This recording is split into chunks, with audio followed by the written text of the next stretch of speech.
you? Good. You're good? Personal finance, we don't talk much about that, right? Money with us is you work to get your money is good, isn't it? But somehow along the way, things just don't go right. That's where we come in and try to make things go right. So what I'm going to talk to you about, though personal finance is a very, very broad subject. It doesn't only include debt and budgeting. There's so much more in there. I'm going to talk to you about the 7 essential money skills. The reason why we're calling them essential is that if you leave just one of these skills, and you don't develop them and you don't use them in your money game, then you're heading for trouble. And as I talk about them, you will get to see why I'm saying if you've got to leave them, they work concurrently. None of them is more important than the other. Some of them work as pairs, but you need to develop each and every single one of these money skills. Without them, you can't play your money game.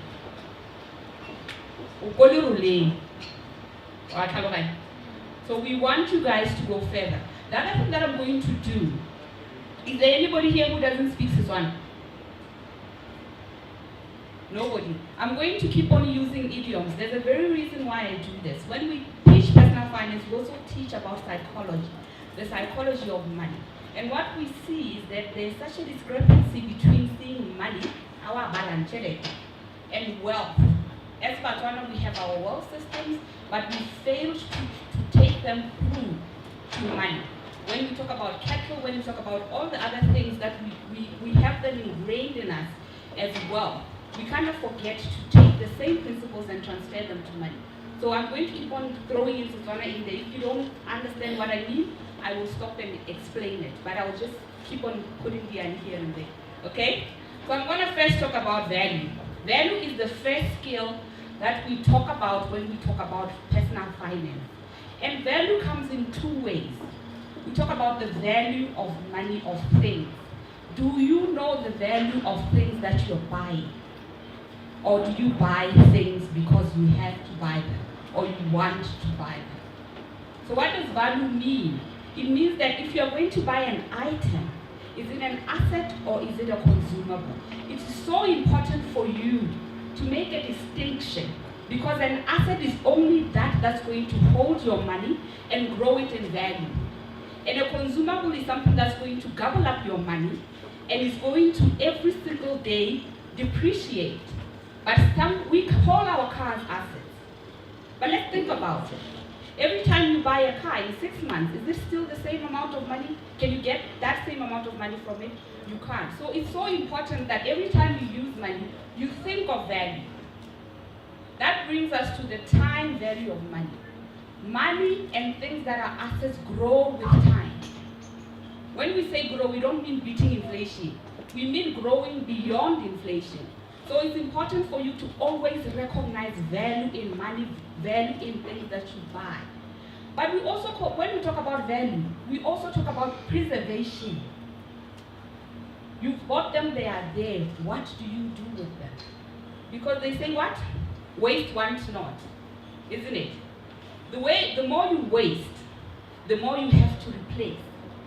So you are spending money over and over and over and over again on something that you could have just spent money once. You understand? So it's important for you to have that preservation. And we had those preservation skills. Most of us, when we grew up, we had 1 pair of shoes per year. You go to school with 1 pair of shoes. If it gets small, it gets cut a little bit in the front, and then, you have to continue going to school with this shoe. Because what your parents have done is that they have planned. That's it. You're going to school with that shoe. It's going to end the year. They're only going to buy new shoes in January. Anything else, rather put apart. But that is because they wanted value. They were teaching us something that's very important. We fail to translate money that we hold in hand to things that we use. I'll give you a very simple example.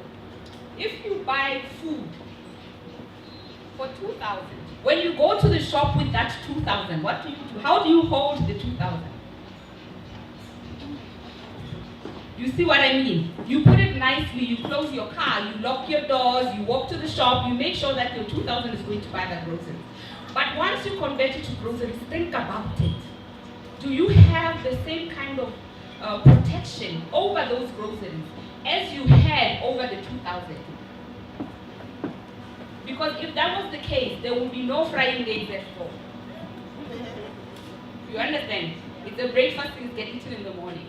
If that was the case, there was no, we have a plan, we eat Morocco on Tuesday. If there's a way, now we're changing our plan. Which means that particular system has to be replaced. But that was not the plan. Because now you don't see that food as 2,000. You see it as less. But it is still that 2,000. So when you see the value of money in things that you use, you don't randomly borrow people your car. Somebody might hit with it. You don't randomly, things that are yours, that are money, you see value. So you preserve them. And this is important for you to know. Why do we need to see the value of money? Because money is a seed. Start thinking of money as a seed. So we're going to talk about how we're going to grow money as we go further. Setswana sari, sijo phofu, siyawelwa. Siyawelwa sijo, ke phofu. So you need to know that you don't get it every day. Preserve it. Because you have it now. Rather have it grow than have it diminish. The second thing that helps you with value is a skill called control. And we struggle a lot with control. So I'm going to talk about control again in two facets. Control in physical control. Do you know where your money goes? What skills do you need to cultivate with control? One of them is called the paper trail. The paper trail says wherever you go, money leaves a paper. Always. Do you know that? Do you know the rule, or you just know that everywhere you go, money leaves a trail, right? For you to get paid, you need a pay slip, or an invoice, or a quotation. Something comes for you to get paid. You need to invoice somebody, or you get a pay slip. That's when money will follow. Every time you go to the ATM, if it doesn't have paper, it will ask you kindly, do you want to go on? And we do go on. Why do we do that? It's because paper trail, all those receipts are a record of where your money goes. But do you ever look at them? So following your paper trail helps you to control your money. Because those tins of Coke, that are just a random tin of Coke, at 8 kula, might be 50 in a month. And you keep on saying, where does my money go? 400 kula went to Coke. But you don't know because you don't follow your paper trail. So it's important for you to follow your paper trail so you know where your money goes. Otherwise, you're going to have an illusion. Before I started this paper trail, because I love books, I was always saying that I buy too many books, this is where my money goes. No! Because I buy a lot of books, I was conscious of that. But other things that I'm not conscious of are the ones where my money goes. So the paper trail kills that lack of awareness. We stop being money sleepwalkers. We start being awake when it comes to your money. So it's important for you to have control, the physical one. Like I said, money is a seed. Have a savings account that do not have an ATM. That's important. Again, have a plan. Have a budget. A budget is not a spending sheet. It's not something that you say, I have so much, so I'm going to do 1, 2, 3, 4, 5 with. A budget is a yearly thing. Just like with Rematambo, you need to have a budget. You pre-plan so that you know what you are capable of and what you are not capable of. So it's important that you have physical control of your money. If you don't have physical control of your money, it's what I need to communicate. I tsamaye ke sone se utlwang Setswana se re phuduhudu ga e tlhatlhele mme le pila yona le hetwa ke la pudi ga se itse Setswana se ba re phuduhudu ga e tlhatlhele mme le pila yona le hetwa ke la pudi. As much as you only get meat from phuduhudu o sa e tlhatlhela, you do not put any any effort into it, you are going to get a little out of it. Whereas but you get a lot out of it. It comes to money as well. You need to control your money for you to see the value in it. But control also talks to emotional control, because a lot of our money is controlled by our emotions. One of the biggest reasons we teach personal finance is we even teach it to accountants. Because with personal finance, there's something called emotions, and corporate finance does not have emotions. Corporate finance has policies. Money comes in, this is where money goes, this is how we account for the money, this is who is in charge of the money. Personal finance money comes in, we go crazy. You see, that's why we have what we call month-end emotion and mid-month emotion. It's because our personal finance has. So you need to be in check of your emotions. You need to put that physical control so that emotions don't have a lot of leeway. Once you have structures in place, your emotions can run as wild as they do, but you already know you are empowered. You know this is where my money needs to go before the money comes. Because you already know when the money comes, things go haywire. So you must plan before the money comes so that you know what you do with it. Societal pressure, family, all these things are what makes you not be able to plan for your money. So you need to learn physical control. You need to learn what is my thoughts about money. Your psychology matters a lot when it comes to money. So you need to control your emotions. Think about it. Think about what exactly do I think about money, and what does this make me behave about money? Because that's how it ends up at a place like that. So the next thing that we talk about is saving. Because with control, you also need to keep some of your money. You work hard for it.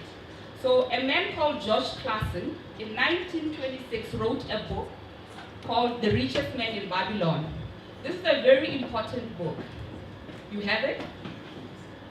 Okay, great.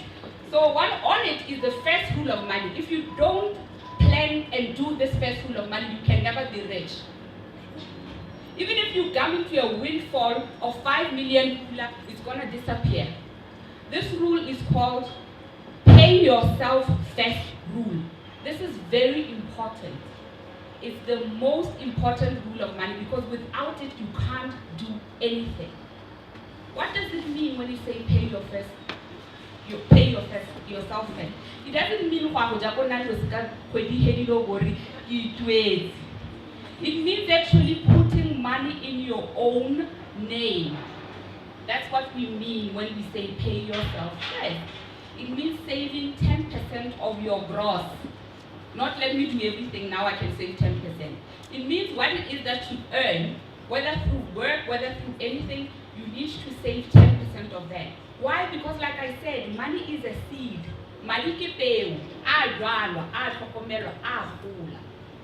So if you don't do that and make it a game changer, you can't invest in anything, real estate, unit trust, whatever it is. I'm going to talk about investments in a bit. But you also need to see yourself as valuable. Because when we talk about value of money, we also talk about value of you. You need to know you deserve good things. So you work hard and all your money goes to expenses. It means all your money goes to everybody else but yourself. So for you to start changing not only your money, but your psychology about money, it's the fact that you know you deserve money. It's the fact that you know that money must be in your aura. So it's important for you to save 10%. Start saving. It's a very difficult thing. It's like going to the gym. So the first month is painful. You have to remember, you have to look at the money and sit there. But what does saving do? Saving makes you learn to be comfortable in the presence of money. And this is something that we learn. We are very uncomfortable in the presence of cash. Therefore, we cannot be wealthy because wealth means having money. So if every time you look through your bag or you look through your jacket and you find 100 kula and you run to the shop, it shows you that you don't want to stay with money. Money is not a welcome here.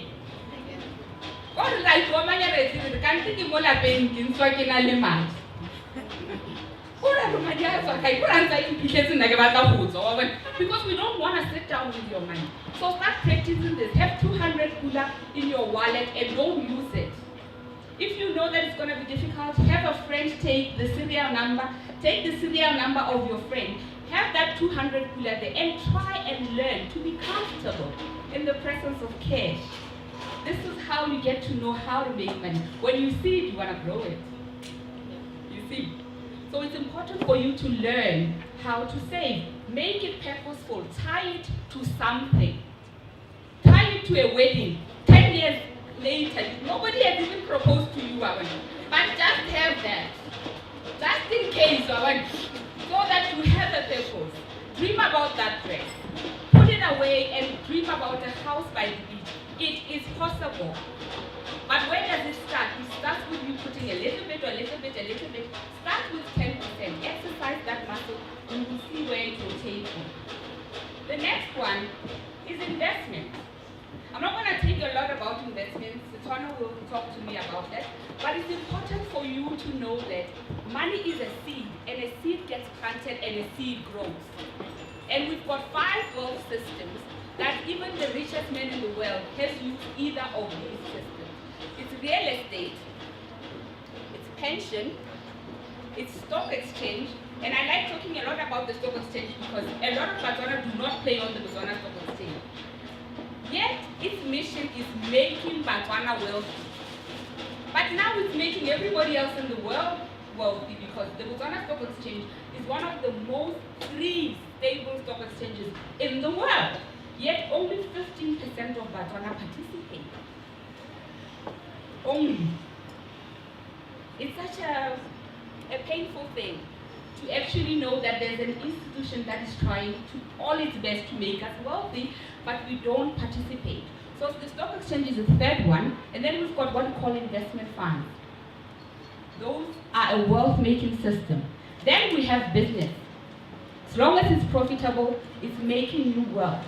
But you also need to put investments with the rest of the other skills for you to be able to go through with money. Earning. This is one I would like to spend a little bit of time in because I know that this is where our psychology kills us. Earning. Where do we earn? Can somebody answer that question for me? How do we earn money? Anybody? Just scream. How do we earn money? Huh? 9 to 5 by working. This is where our psychology kills us. When you earn, you are allowed. It's wrong. You are allowed to have multiple streams of income. Actually, you were designed to have multiple streams of income. I would like everybody to raise their hand. Just one hand. Everybody. Everybody to raise their hand. On that hand, except Peter's hand. On that hand, there are 5 fingers. And of those 5 fingers is what God or the universe gave you to live. 5. Right now, we are utilizing 1. 5. Right now, you only believe in 1 skill. And the poor skill is carrying everything. Yourself, your family, your future dreams, your children, everything. 1 skill. You have other skills. You know, Steve Harvey in his new book, it's called Act Like a Success, Think Like a Success, says something that I love very much. He says, when we utilize our gifts, the universe thanks us by giving us an abundance of riches. What are you waiting for? You have the ability to earn through 5 systems. 5. And you're only utilizing 1. But why do we do that? It's because it's so easy for us to do. We don't put value to it. Because we don't put value to ourselves. I'm here to you today speaking because I speak a lot. When I was little, it was a problem for a lot of people. I think it's still a problem for a lot of people, but it's not a problem for me because I make money out of it. Do you understand? I speak a lot, it's a talent. I learned how to teach, it's a skill. together, if my love for numbers, if they were not paired with this, I wouldn't be here today. But as much as it was irritating, I did not allow people to overcome me with their expectations. I am using my skill to make my life. What skill are you afraid to come up with and sit with and have faith in your skill? Because we need to, that one, we need to get over the fact that we do not want to use the 5 fingers. We are using one. Can we go out there, sit down on a room by yourself? This one you need to write down. Take 90 minutes, sit in a quiet room by yourself, and think about those things that people keep on telling you how good you are at. Those things that you keep on giving away for free.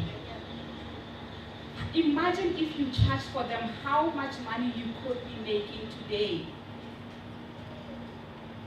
Out of that skill. So I'm saying to you, go out there, look for your skill, and stop saying, we Botswana were good complainers. Maybe we must make a skill out of that as well.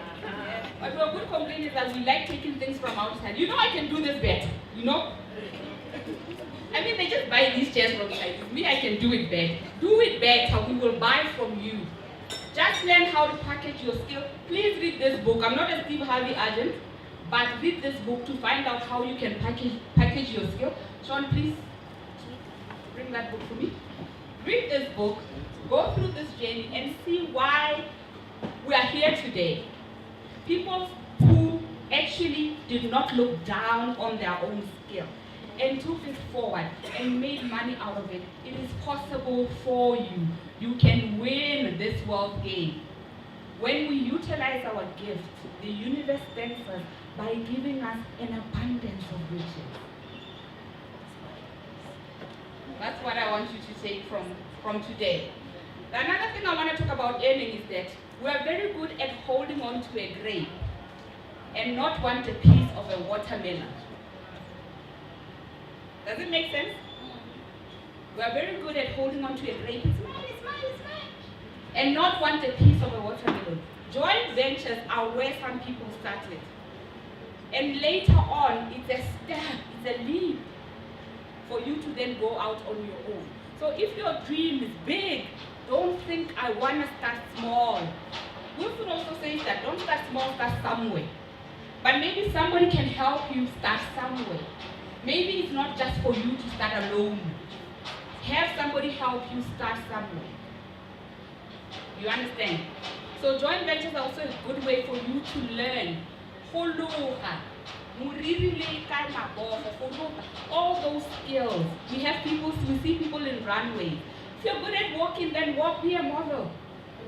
Be good at something. You are good at something. Each and every one of us. We need to tweak that psychology that says 9 to 5. Read. That's how you will develop your skills. Next one. I've preached again. Next one is protection. When we talk about protection, is that we can earn as money as we want, we can invest as much money, we can do control, but without protection, you are vulnerable. As it's a skill. We really need to learn the skill. Insurance is there for you to use all the time. Insurance is not for investments. Specifically is for you to take care of yourself and make sure that you hold on to what you have made so far. So get your medical insurance, get your indemnity insurance, get your life insurance, get your credit insurance. Make sure that you are protected all the time. Debriefs as well. We get a little bit lazy with everything, but when you get protection insurance, go and sit down and look at your insurance and see that, does it bring value? Or did I just buy a product because this Botswana Life guy would not leave my office? Kept on coming, so I bought the product. Death cover. Right, I get over. Very well. I get now Kalila, Babo we suffocate. Ugo dwell. But life cover. Do something to make sure that your savings are protected. Because this particular person has well. It doesn't matter so insurance is there to protect you. It's just that we're afraid of it. We're only afraid because we don't want to learn. So learn about insurance and find out how is it going to protect you. Household insurance, structure insurance. That house of yours that is so beautiful, you built it, if it burns today, you have problems. So let's learn to use insurance for protection. But protection also comes in the form of legal entities. What do I mean when I say legal entities? Incorporate your things. Form a company, because then that becomes your protection. The rich own nothing. They control everything. Everything.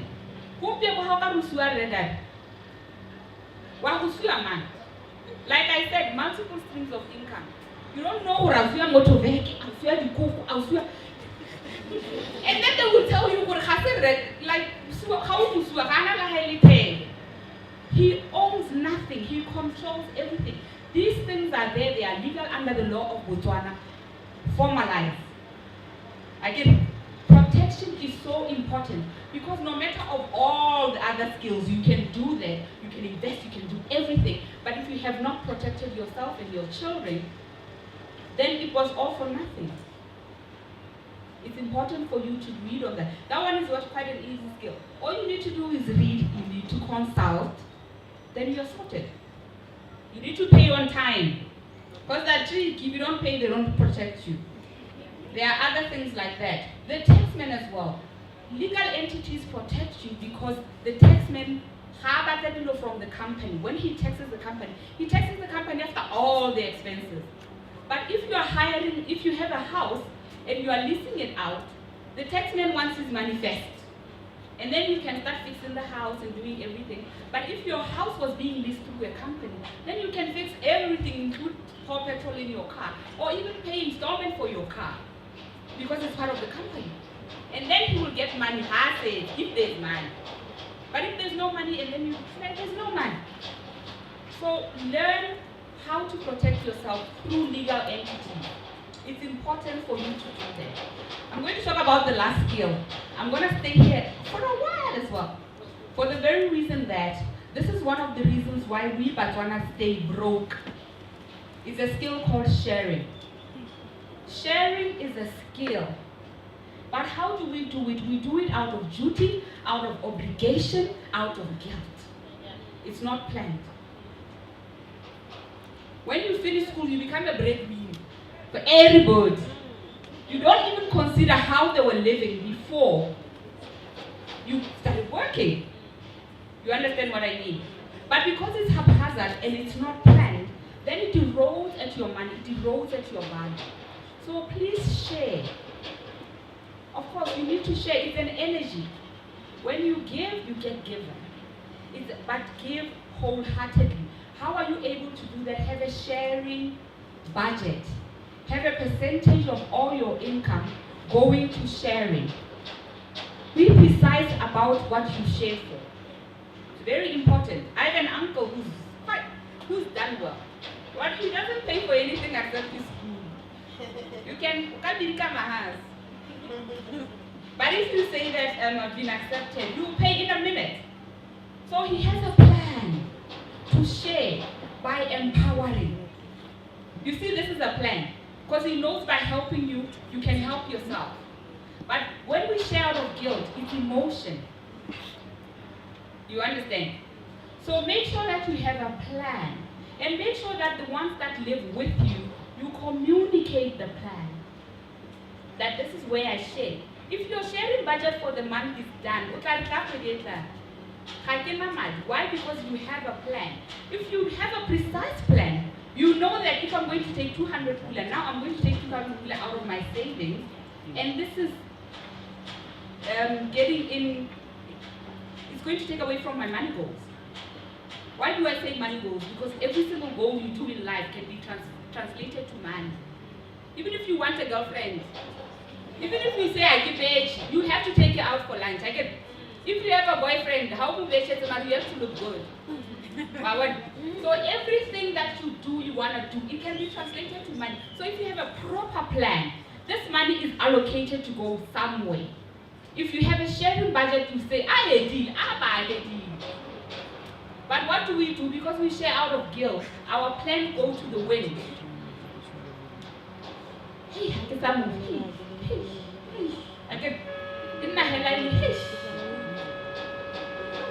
Give cheerfully, because you want to receive cheerfully. Give cheerfully, because you want to receive cheerfully. But the only way for you to give cheerfully is when it's already in your plan to give. Loaning, lending, borrowing is part of sharing. That's where we start losing weight, right? So I'm going to give you a few pointers and I'm going to read them out because I don't want to leave anything. Lending money rules. Never lend to solve a problem. Never. Never lend anybody money to solve a problem. I know they're going to tell you a story. Nobody ever asks for money without a story. There's always a long story. And you have to buy the story because the juicier the story is, the more money you give. Let's be honest, isn't that what happens? That story is what we're buying. If you really see that the story is juicy and I want to buy it, don't expect the money back, please. Okay? So make sure that you never lend money to family, to relatives, to friends, unless you are prepared to forfeit it. Because you know what? Money is energy. I said that before, isn't it? And if you tie negativity to it, it's not nice with your wealth plan, right? So psychology has a lot to do with money. If you believe you deserve good things, it's a good thing. And money is one of those good things that each and every one of us deserve. So you don't want to tie negative emotions to money. So if you have to do it for family, don't expect it back. Because next month you're stressing. They've switched off their phone. So that's a plan. Do not lend money until you are prepared to use it. If you really want to lend, help your relative by saying, what is your repayment plan? Because sometimes, Luruna, we are unreasonable. You are lending somebody who is unemployed $1,000, you want it at the end of the month. Hello? Honestly, you want $1,000 from an unemployed person at the end of the month. How are they going to get it? They are promising you that because they are desperate. But unless you work out a proper and concise and realistic plan to pay back the money, don't expect it back. Because you want to be able to share this money. Or else, say to them, what are you going to do with money? Encourage them to do something that's going to generate money for them so that they don't come back. And when you do that, you're still not giving, you are investing. You are saying, you and I, you are so good at planting hair. Can I buy you grain? And let me do business cards, and then we call people to pledge. You will give me my money in this format. Because you are also helping them. What are you giving them? You are giving them a precise plan that they need to stick to. Maybe after that 4-month plan, they can actually see that this thing generates money. You understand? So it's so important for you to learn that when you are sharing money, sometimes you just don't need to share money. Your time is so valuable. Your time is money. Some of us who speak for a living, or who draw for a living, or who write for a living, get to really know how to directly connect your money to your time. Because every time I speak for an hour, I charge somebody something. So every hour that I have is important to me. So even when you share, you don't always have to share money. You can share your time. Help Molaya Kgosi, be a volunteer. Be a volunteer somewhere else. They could be hiring somebody to do that job. So you don't necessarily need to give the universe money in terms of wealth. So when I talked about investments earlier, also invest your time. I talked about the 1,000-hour rule, didn't I? Investing your time to develop your skill is also something very important. Borrowing money still goes to sharing. I was talking about lending, right? Do not borrow money to solve a problem. Sleep on it. Eat something. No, seriously, eat something. Because when you are panicking, when you sit down and eat something, after that, the problem is not so urgent anymore. Or you could have done something, sell something. When we teach personal finance, we always say this, -5 is worse than 0. -5 is worse than 0. Instead of getting into a debt for a problem, you could sell something you own. You won't be owing nobody, but you would have solved your problem. So it's so important that you sleep on a problem. You get to see the wealth around you. You get to see that, oh, I could actually put a few hours, make this money and pay this person. So take time and sleep. You can find ways to solve the problem. Problem solve and see what the problem, are you really solving the problem or are you solving a symptom of the problem? So don't borrow money to solve problems. Sleep on it, eat something. Don't borrow money without a repayment plan. There are 2 loans. There's a good loan and a bad loan. I don't care if it's mortgage, car, whatever. There are only 2 types of loan to me. There's a good loan and there's a bad loan. A bad loan is going to decrease your income. Like I said, our psychology solves everything. Our psychology says to us that borrowing money increases our income. No. Borrowing money decreases your income because your repayment plan is going to eat from the money that you've been having. So it's important for you to have a repayment plan. A bad loan decreases your income. A good loan increases your income because it pays yourself and it gives you change. So from today, ask yourself this, when I get a loan, is it a good loan or is it a bad loan? A good loan is going to increase your income, but it pays itself first. Okay? So let's recap. From today, it's important for you to go and find other streams of income. It's important for you today to go and find other streams of income.